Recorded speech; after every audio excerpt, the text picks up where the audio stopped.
بسم الله الرحمن الرحیم. ولې موږ تاسو له خپلې حافظې څخه شکایت کوو؟ ولې یو شی ژر نشو زده کولی؟ ولې یو شی موږ تاسې ژر هېروو؟ دا ټولې هغه ستونزې دي چې په حافظې پورې اړه لري. الله جل جلاله انسان اشرف المخلوقات پیدا کړی ده او د دې سره سره یې عقل او شعور هم ورکړی ده. تر څو ښه ژوند وکړی شي نو د ښه ژوند کولو لپاره موږ تاسې ښې روغتیا ته هم اړتیا لرو.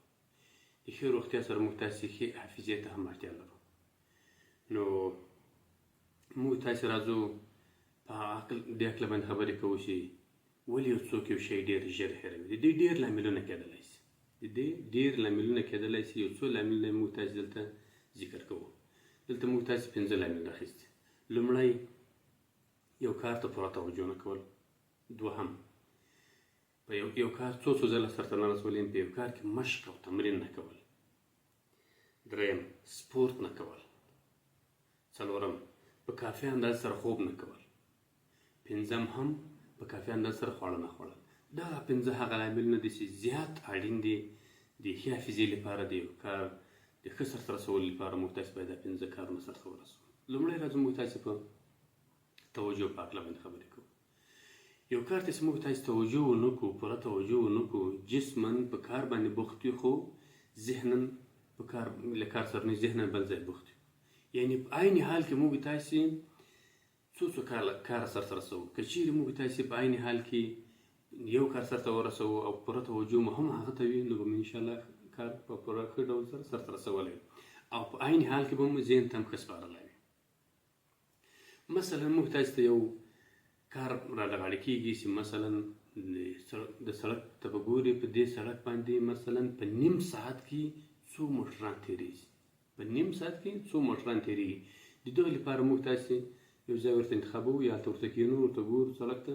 دلته موږ تاسې ته یو دنده راوسپارل شوه، یو وظیفه راوسپارل شوه. نو چې موږ تاسې دا دنده راوسپارل شوه، دا په ښه توجه سره په ښه ډول سره یې سرته رسوو. نیم ساعت ورته ګورو، مثلا کېدای شي 100 موټران تېر شي، 100 سپین موټران تېر شي، تنها سپین موټران دنده راسپارل شوې ده.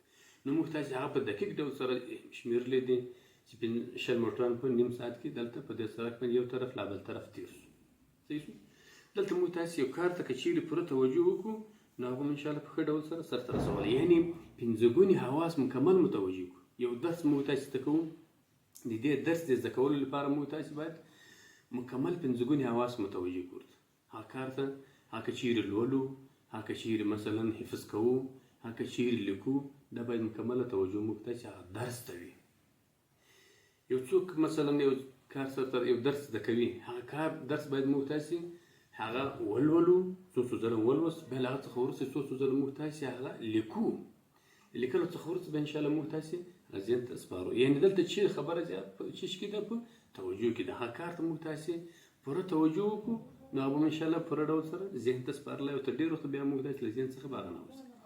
دوهم کار موږ تاسې چې د مشق، تمرین او تکرار کول. یو کار موږ تاسې څو ځله که چیرې سرته ورسوو، څو ځله یې تکرار کړو، نو هغه په ښه ډول سره ذهن ته سپارلی. مثلا د بیلګې په ډول سره موږ تاسې یو کار سرته رسوو، یو درس لولو. هغه درس د لوستلو په وخت کې موږ تاسې هغه څو ځله یو ځلې لولو، یو ځلې، 2 ځلې، 3 ځلې مو ولوست د کتاب له مخې څخه. توجه مو هم ده ورته. بیا له لوستلو څخه وروسته هغه موږ تاسې په خپله کتابچه کې لیکو. یو ځلې لیکو، 2 ځلې لیکو، 3 ځلې، 4 ځلې لیکو. یا مثلا د ریاضي یو مثال د هغه موږ تاسې یو فارمول باندې حلوو، هغه په یو فارمول باندې موږ تاسې څو مثالونه حلوو، 3 مثاله، 4 مثاله، 5 مثاله ورباندې حلوو، بیا هم هغه په ذهن کې. نو تکرار، مشق او تمرین ډېر اړین ده او یو کار کې موږ تاسې باید سرته ورسوو. بل هم موږ تاسې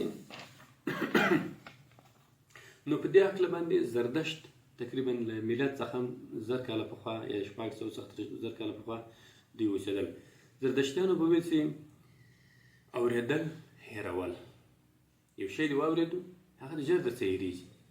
خو که چیرې بیا وایي هغه کار دې هم لیدو، بیا دې څه شی وکړو، هغه دې یاد هم کړو. نو دوی وایي چې لیدل، یادول، او په اخر کې وایي چې یو کار سرته رسول، کول، زده کول. نو دوی څه وایي چې اورېدل، هېرول، لیدل، یادول او کول، زده کول. دا کار ډېر اړین ده په دې کې.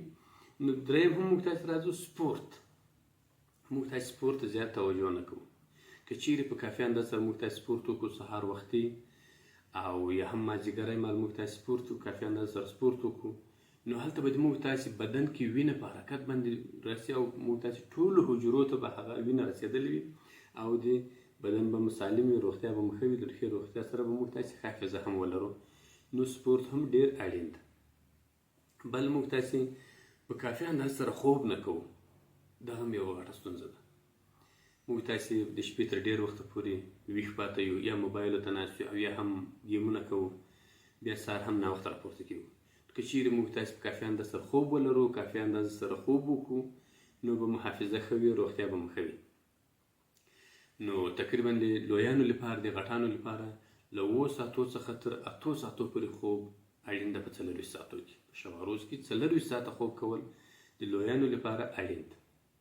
کوچنیانو لپاره تر دغه هم زیاته، خو د لویانو لپاره، غټانو لپاره له 7 ساعتو څخه تر 8 ساعتو پورې خوب اړین ده. بل هم په کافي اندازه سره خواړه خوړل، دا هم ډېر اړین کار ده. موږ تاسې یو رقم خواړه خورو، بس هغه ته لګېدلي هغه خورو، خو بدن مختلفو خوړو ته اړتیا لري، مختلفو میوو ته اړتیا لري. موږ تاسې باید په کافي اندازه سره خواړه وخورو. په کوم موسم کې چې کوم میوې رسېدلې هغه په کافي اندازه سره وخورو، خپله یې هم وخورو، ماشومانو ته یې هم ورکړو، د کورنۍ ټولو غړو باندې باید دا موږ تاسې ښه خواړه وخورو تر څو پورې ټولو حافظې سالم وي. نو کافي خواړه، په ښه اندازه سره خواړه، ښه پروټین لرونکي خواړه باید موږ تاسې وخوړلی شو، هغه وخورو. نو دغه 5 شیان ډېر اړین دي چې باید موږ تاسې توجه ورته وکړو. یو هم بیا یې تکراروم، یو کار ته پوره توجه کول، یو کار په پوره توجه سره سرته رسول. دوهم، یو کار څو ځله تکرارول، یو کار څو ځله تکرارول، په هغه باندې مشق او تمرین کول. دریم هم سپورت کول، په کافي اندازه سره سپورت باید موږ تاسې وکړو. څلورم، په کافي اندازه سره خوب کول، خوب هم ډېر اړین ده. په کافي اندازه سره باید خوب موږ تاسې ولرو. په شبه روز کې له 7 ساعتو څخه تر 8 ساعتو پورې خوب باید موږ تاسې کړی وي. پنځم هم په کافي اندازه سره خواړه خوړل. دغه 5 شیان باید موږ تاسې په ژوند کې دغه ته زیات توجه وکړو، هغه وکړو، نو به انشاءالله د موږ تاسې حافظه ډېره قوي وي، ښه حافظې لرونکي به ویو. یو بله خبره چې موږ تاسې ډېرو سره لاس وګرېوان وي چې اکثره خلک دې څخه شکایت هم کوي چې مثلا په یو معرفت کې، په یو غونډه کې معرفت وسو، د یو څو کسانو نومان ذکر شو، خو هغه ما ونه سوی کولی چې هغه حافظې ته وسپارم. یا مثلا یو نفر معرفت راته وسو، یو چا نوم راوښو، خو له ما چې له ذهنه ووت. موږ تاسې به څه کار کوو؟ په دغه وخت کې به دغه نوم د کورنۍ له یوه غړي سره یا مثلا له یو بل ملګري په دغه نامه باندې یادېږي، مثلا احمد په نامه سره دغه نفر، دا شخص احمد نومیږي. موږ تاسې به د احمد نوم ګورو چې مثلا د ما په نورو ملګرو کې احمد بل څوک شته، له هغه سره به موږ تاسې لینک ورکړو، اړیکه به ورکړو.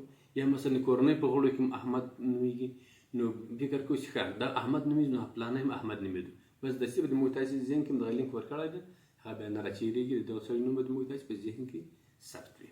نو دغه 5 لاملونه چې موږ تاسې باید په ژوند کې عملي کړو او له دې څخه موږ تاسې ګټه واخلو تر څو پورې ښه حافظې لرونکي واوسو او یو شی موږ تاسې له ذهن څخه ژر ونوځي.